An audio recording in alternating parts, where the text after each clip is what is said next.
Protect your DNA. BioPQQ can promote formation of new mitochondria. Infowarsstore.com.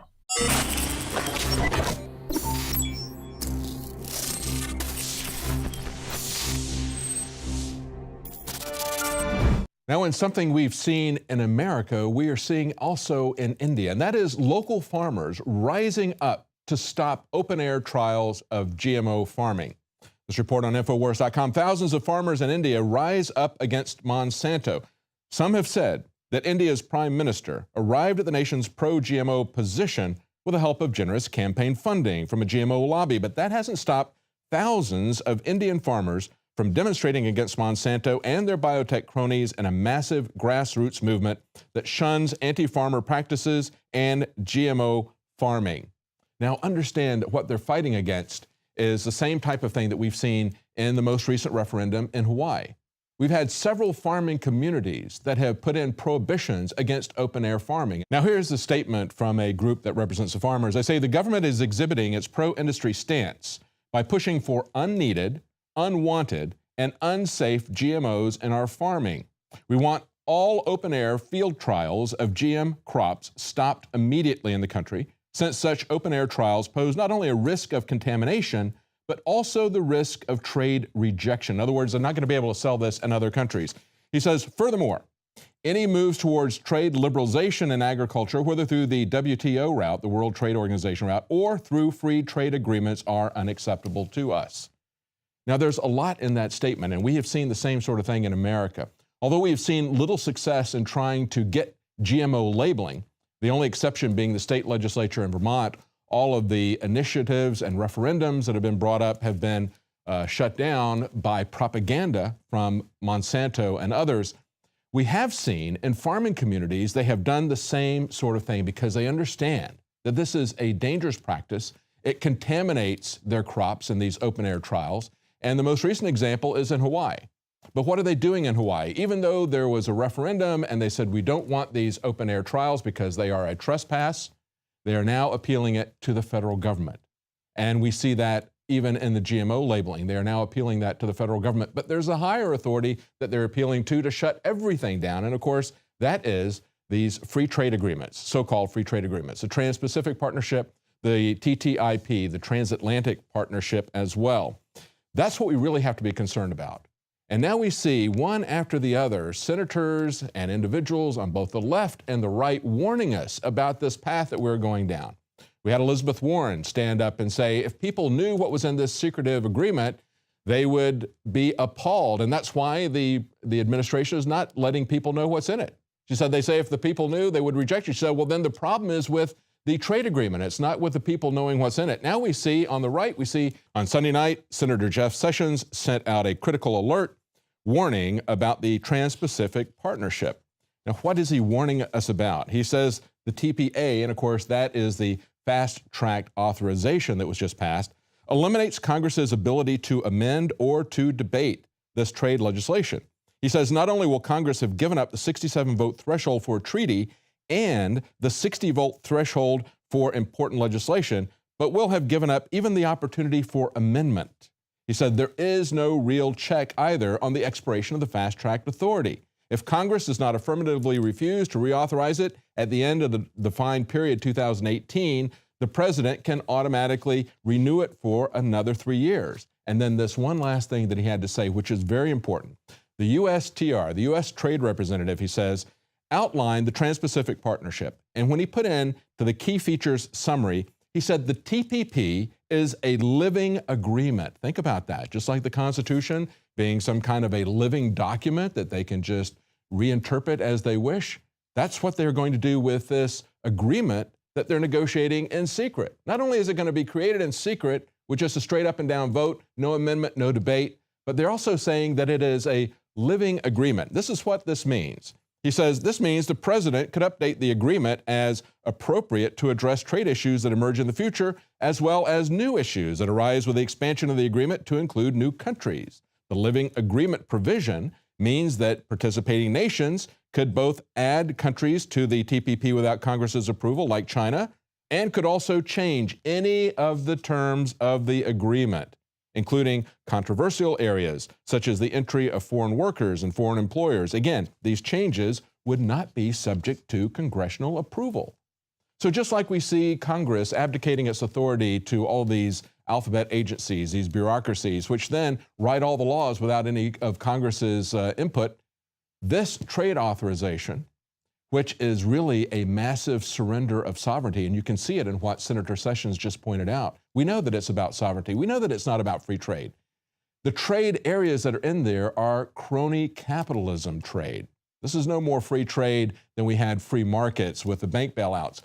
But they're going to use this to do write their own laws in the future. And of course, corporations are giving themselves parallel status with nations. And this affects copyright, this affects free speech issues, this affects the freedom of the internet. And as we've talked about, it's pervasive. But now we're starting to see that it is also an immigration issue. See, not only are we going to be exporting jobs, we're also going to be importing workers without any control and possibly importing dependents who will be coming in on the entitlement state. And if you think that this is something that is xenophobic, that is targeted towards people from Mexico or South America, just understand this. When you've got completely open borders, people can come in from any country. The Wall Street Journal points out immigrants to U.S. from China top those from Mexico. It isn't about where they come from. It's about the number of people that come in and that we have no control over that or over the entitlement state. As I point out, China was a country of origin for 147,000 recent U.S. immigrants in 2013. India had 129,000 immigrants, which also was more than we saw from Mexico. Now, how do they define an immigrant? Because this is important from the statistics standpoint. They said that was any foreign-born person in the U.S. who said they had previously lived abroad, regardless of legal status. They say that it might still undercount some of the undocumented immigrants. Nevertheless, this isn't targeted towards any particular group. What we're saying is there has to be some control over our borders. There has to be some control over where we're going to send jobs, how many workers we're going to bring in. It's going to be massive unemployment. And if you want a good example of what this looks like, look at this report from John Bound about what happened at Disneyland.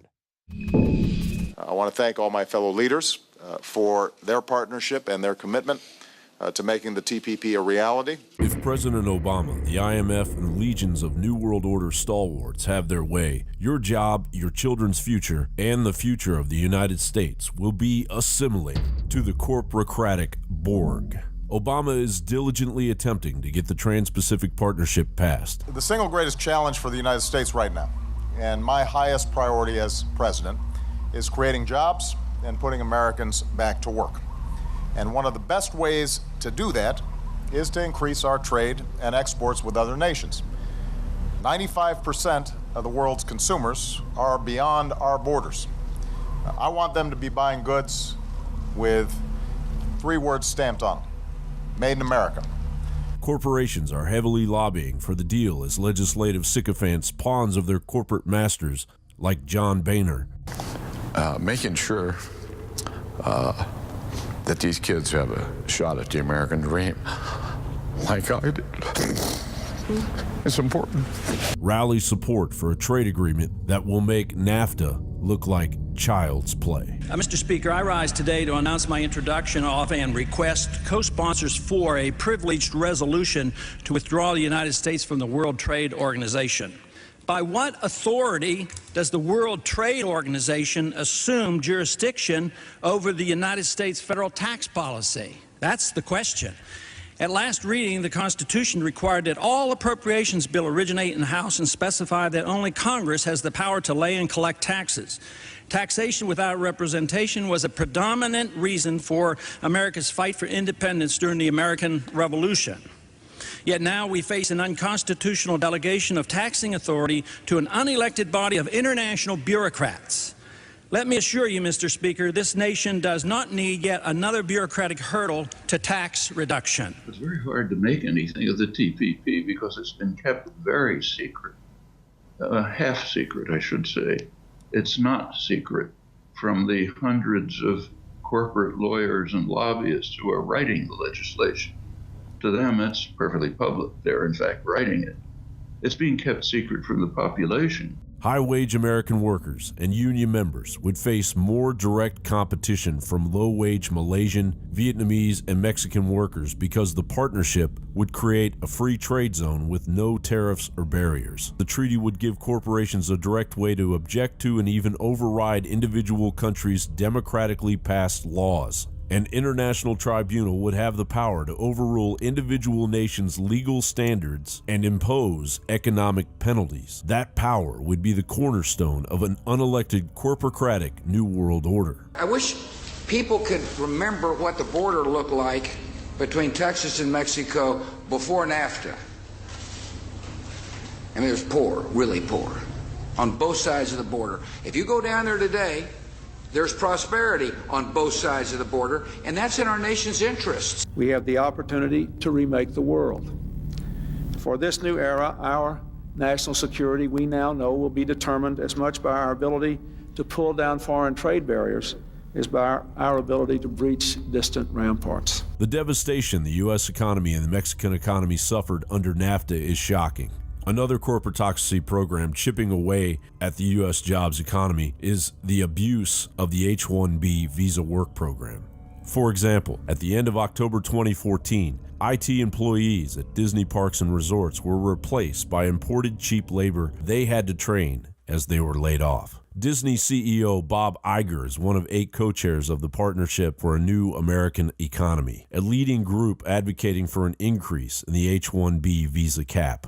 One of the briefing documents made this claim: H-1B workers complement instead of displace U.S. workers. It explains that as employers use foreign workers to fill more technical and low-level jobs, firms are able to expand and allow U.S. workers to assume managerial and leadership positions. But the workers interviewed said they knew of few co-workers who had landed one of the new jobs. Several of the workers in interviews said they didn't want to appear as xenophobic, but couldn't help but to observe, as one did, that there were times when I didn't hear English spoken in the hallways. As the layoff date neared, I really felt like a foreigner in that building, the worker said. John Bound, Infowars.com. Well, that's it for tonight's news. If you're watching this on YouTube, please subscribe to our channel. Now, if you want to see it as the news happens each Monday through Friday at 7 Central and support our operation here, please become a paid subscriber at Prison Planet TV. That'll allow you to share it with up to 20 other people. All of you can have access to Alex Jones's documentaries. And again, you can watch it as it happens each Monday through Friday. Join us again tomorrow night at 7 Central.